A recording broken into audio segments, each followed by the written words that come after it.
So, have you ever actually stopped to think about what a college degree is really worth in today's economy? We hear about it constantly, right? The rising cost of tuition, the crushing weight of student loans, how tough the job market is.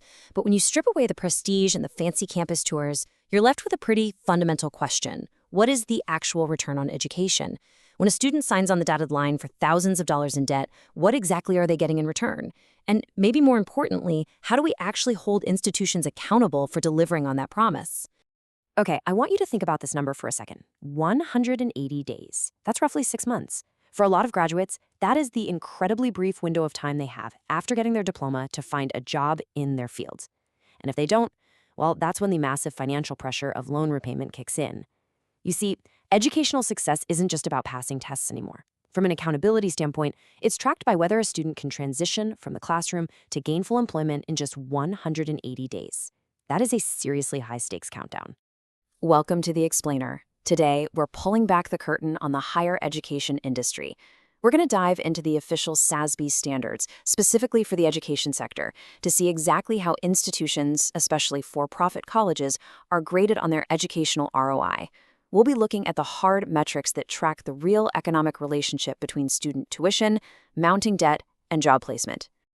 Here is our roadmap for today. We'll start with the student debt dilemma, unpack how to measure educational ROI, define the gainful employment factor, look at the true cost of failure, and finally, we'll follow those vital funding sources.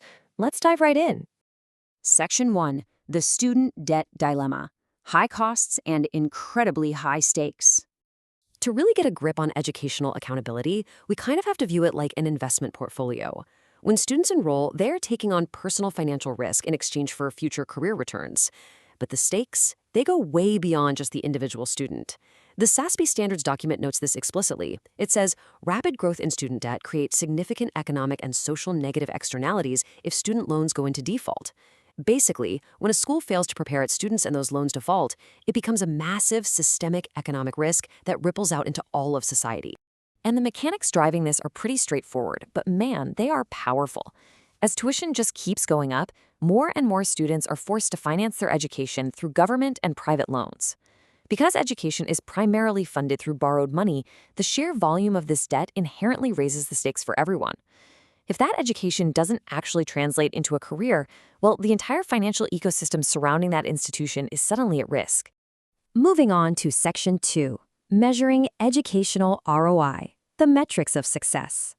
So, if the stakes are literally that high, how do we empirically measure if an educational institution is actually delivering on its promises?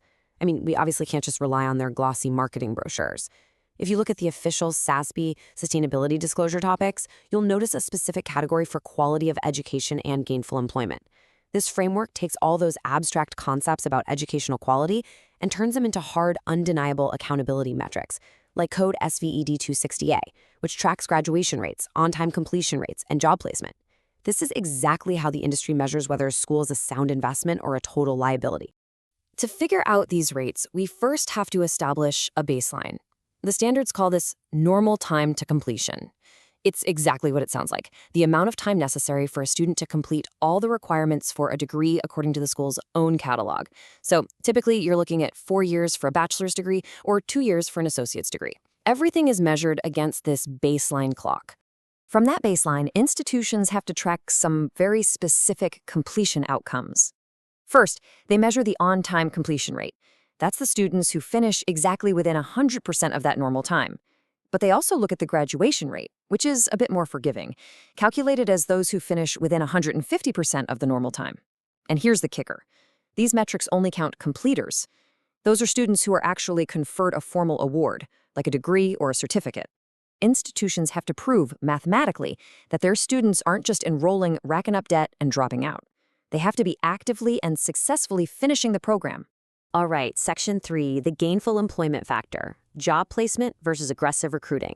Because let's be honest, graduating is only half the battle. The real test is the job placement rate, and this is highly specific. It calculates the number of completers who, within 180 days of receiving their credential, obtain gainful employment in the recognized occupation for which they trained. Oh, and not only that, they have to be employed for at least 13 weeks. So working at a coffee shop to pay the bills after getting an engineering degree? Yeah, that doesn't count. It must be gainful employment in their specific field of training retained for a minimum period. That is the true, undeniable measure of whether the education actually had value in the marketplace. Now, this requirement creates a massive business tension, especially for-profit colleges. These institutions have to decide where to allocate their capital. On one hand, you have your marketing and recruiting expenses, things like aggressive brand advertising and recruiter salaries, which, drive enrollment and revenue. But on the other hand, you have instruction and student services expenses. That includes faculty compensation, course materials, and the incredibly vital career services that actually help students land those jobs. Balancing these two expense categories, that is basically the ultimate tightrope walk of the education industry. Which brings us to Section 4, the cost of failure, and the ripple effects of poor support. When an institution decides to prioritize marketing over robust student services, it triggers this devastating negative feedback loop. It's like a domino effect. It starts with step 1, a lack of educational and career management support. That leads directly to step 2, low job placement rates. And because students can't find gainful employment in their fields, boom, we hit step 3, high student loan default rates. Ultimately, this triggers step 4 for the institution, intense regulatory scrutiny and the potential loss of their eligibility for government funding entirely. It's a total cascade of failure. To really anchor this cause and effect, the SASB standards hit the nail on the head. They state it perfectly. In the absence of sufficient educational and career management support, students may graduate with high debt and few skills valued by employers. I mean, that is the ultimate betrayal of the educational promise, isn't it? It leaves the student financially crippled, and the broader economy is left holding the bag for all those defaulted loans. Finally, Section 5, protecting vital funding sources. Basically, follow the funding. If you want to understand why these schools are absolutely compelled to care about these failure metrics, you just have to look at their revenue streams. For a lot of these institutions, their lifeblood revenue is deeply concentrated in two very specific streams: government-funded student aid, like federal loans and grants, and private student loans issued by banks or credit unions. Their entire business model is heavily reliant on this jurisdictional funding and private lending. So if an institution fails to maintain acceptable graduation and job placement rates, the bottom line business risks are huge. We're talking about the apocalyptic risk of losing their eligibility for government funding entirely. They also face defaults on private student loans, and in some cases, the schools themselves might even guarantee those loans. Plus, if they try to cover up poor performance with misleading advertising, well, then they face massive reputational damage, monetary losses from legal proceedings, and huge fines from regulatory scrutiny. The whole system is actually designed to financially punish institutions that produce debt instead of viable careers. So as we wrap up this explainer, I really want to leave you with a thought to chew on. When we look at the soaring costs of higher education, the real metric of accountability isn't just how many students a school can manage to enroll, it's how many they can successfully place into the workforce.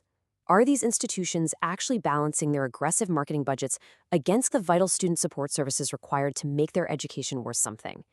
Because, how we answer that question, it really changes everything about how we measure the true value of an education.